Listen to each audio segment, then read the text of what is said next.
Ако не најдеме заеднички јазик со владата за раст на минималецот, како и обврските од колективниот договор за јавниот сектор, големи се шансите да се повтори ланското сценарио, вели првиот човек на ССМ Слободан Трендафилов.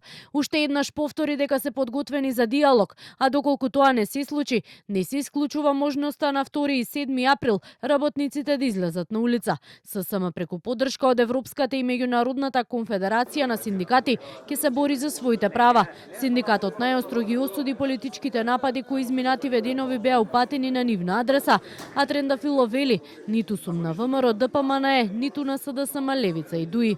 Подаваме рака да најдеме решение за сите предизвици со кои се соочени работниците, меѓутоа, ако некој смета дека 24.000 денари и 400 е доволна плата за работниците во Македонија како минимална плата под која не може да се исплати ниту една плата, а најниската плата во регионот е 457 евра во Србија, мислам дека ќе треба да ги запалат автобусите и да не преселат сите од Македонија, нешто што мислам дека треба да ги загрижи апсолутно сите. За сега се уште нема конкретен датум кога ќе се одржи следната седница на Економско-социјалниот совет, но за да се донесе било каква одлука во рамки на ЕСС, потребно е претходно да се утврди репрезентативност на синдикатот. Од владата во неколку наврати досега посочија дека на владината седница која треба да се одржи утре ќе бидат предложени 3 члена на комисијата која треба да ја утврди репрезентативноста, а според Трендафилов огромен бил и притисокот за да се минира репрезентативноста на ССМ.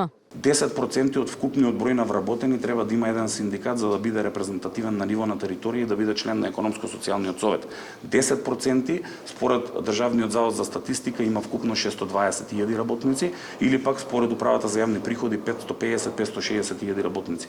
Толку работници, 10% од тоа има само Сојузот на синдикатите на Македонија членови. Доколку некој се лаже дека ќе стане на репрезентативен на ниво на гранка, на секторен оддел и на група и дека ќе ги распродае работничките интереси, се лаже. Минималната плата која согласно закон се пресметува во март како збир од 50% од растот на трошоците за живот и 50% од порастот на просечно исплатената нето плата од минатата година. Според пресметките би изнесувала околу 24.400 денари, но за да се исплати според законот треба да се даде претходно мислење на Економско-социјалниот совет.